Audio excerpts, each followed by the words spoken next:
Hi, I'm Lilith Dorsey, and welcome to another segment of FireFire Fireside Chats. We have our covers, and today we're going to talk about gossip and its role in Hoodoo and Voodoo and Lucumi, more commonly known as Santeria, and things like that. So, could you introduce yourself? Sure, thank you, Lilith. I am Teron Gillis.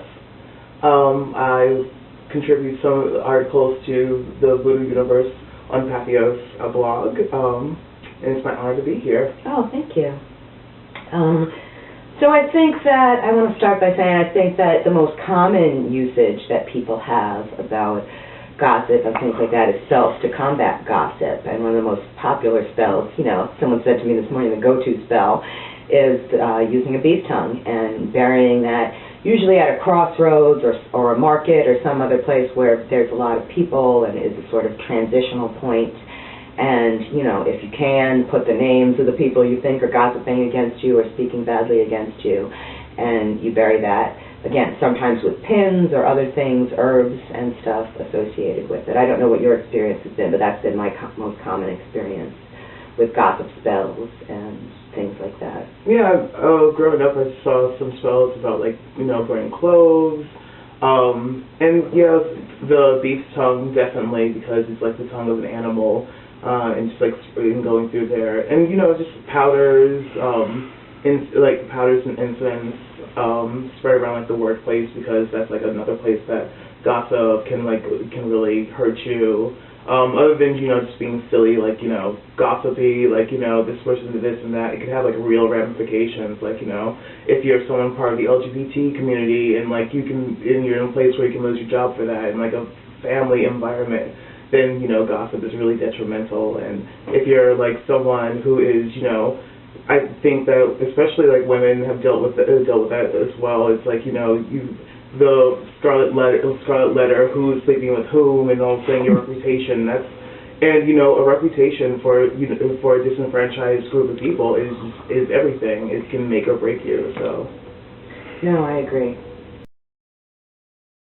So today we're talking about gossip and its role in magic, and you brought up a really good point about reputation, and I think that for a lot of psychic practitioners that, you know, reputation is everything, you know. It's not regulated in a traditional way, so what you have is your reputation.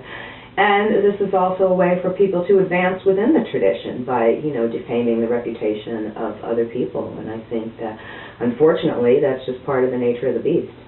Yeah, it's very confusing to think that, you know, to be in this community, the Afro-Caribbean spiritual community, or the larger pagan community, that this kind of like respect and like experience kind of a zero-sum game, so that you have to talk down on someone else and you have to like bring down their reputation, because I guess we do live in a capitalistic society, and like we are all vying for, you know, for us that do psychic work for compensation, or because of our traditions, or dictate that we do have to like have this we do have to be a little bit competitive, but not to the extent of, you know, completely blasting down someone's reputation. And you know, reputation for a psychic practitioner, for an artist, is everything. People don't always get to like see you, or you know, in an age that you have to learn who people are through their Facebook and their Twitter and all that jazz. Like,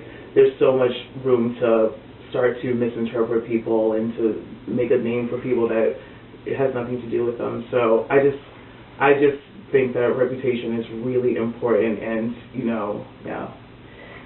Yeah, but I also feel like in a lot of ways it's sort of a I don't say catch-22, I say catch-69, but it's a bit of a catch-69 where things are just getting sucked from things, because there are practitioners, again, I'm not going to, you know, since we're talking about gossip, I'm not going to engage in a torrent of gossip, but there are practitioners that I have heard stories about where, you know, they would leave their godkids at the airport with body parts in a bag. Yeah. You know, if there's any teeny piece of that that's true, then that's something people have to know about. Yeah. That's not something that you want somebody who doesn't know about the tradition ending up giving this person money and time and attention and then ending up in a really bad situation. So there's an element of, I think, responsibility where if you do know something or you do know that such a person's reputation has this history, that at least has to be raised as this is a story that's out there. Yeah. Maybe it could be parts of it are factual or maybe none of it's factual, but you have to know that this is part of the equation when you're talking about somebody.